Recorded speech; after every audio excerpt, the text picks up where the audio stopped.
అన్నమయ్య జిల్లా రాజంపేట టీడీపీ అభ్యర్థి సుగాసి బాలసుబ్రహ్మణ్యం ఎన్నికల ప్రచారంలో దూసుకెడుతున్నారు. పార్టీ నాయకులు ఎద్దులు సుబ్బారాయుడు, మేడా విజయశేఖర్ రెడ్డి, బీజేపీ నాయకుడు రమేష్ నాయుడుతో కలిసి ఇంటింటి ప్రచారం చేశారు. నందలూరు మండలంలోని కొత్త తిమ్మరాజుపల్లి, నల్లదిమ్మపల్లి అగ్రహారంలో విస్తృతంగా ప్రచారం నిర్వహించారు. సూపర్ 6 పథకాలను వివరిస్తూ ప్రచారం చేసిన నాయకులకు అడుగడుగునా ప్రజలు నీరాజనం పలికారు.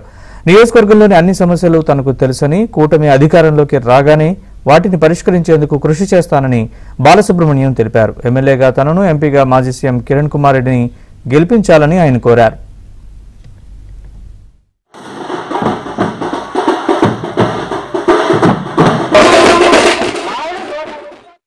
జరిగిన విషయంలో మీరు గమనించినట్లయితే వైకాపా వాళ్ళు విచ్చలవిడిగా డబ్బు పంచి ఏదో చేయాలా అనే ఆశతో రాబోయే ఎన్నికల్లో ఉండరు. పోస్టల్ బ్యాలెట్ల విషయంలో కూడా వాళ్ళ ఊహలన్నీ తారుమారాయి. 185 మందికి పైగా తెలుగుదేశం పార్టీకి ఎంప్లాయీస్ అంతా సపోర్ట్ చేశారనే విషయం రాష్ట్ర ప్రజలందరికీ చూసిన విషయమే, తెలిసిన విషయమే.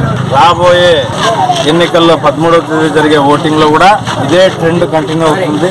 185 మంది ఏ విధంగా అయితే సపోర్ట్ చేసినారో అదే కంటిన్యూ అయ్యి తెలుగుదేశం పార్టీ అభ్యర్థులు ఘన విజయం సాధిస్తారు. అన్ని ప్రాంతాల్లో దౌర్జన్యాలు, ఇటుమీరి మోసాలని ఆశ్రయించి ఎలక్షన్ జరపాలనుకునే వారికి ఇది ఒక చెంపపెట్టుగా మారుతాయి ఈ ఫలితాలన్నీ. ప్రజలకు మేము కూడా రెట్టించిన ఉత్సాహంతో పనిచేసి ప్రజా సమస్యల పరిష్కారానికి మేము కల్మషం లేకుండా పనిచేస్తామని నేను నందలూరు మండల ప్రజలకు, రాజంపేట అసెంబ్లీ నియోజకవర్గ ప్రజలకు నేను తెలియజేస్తాను.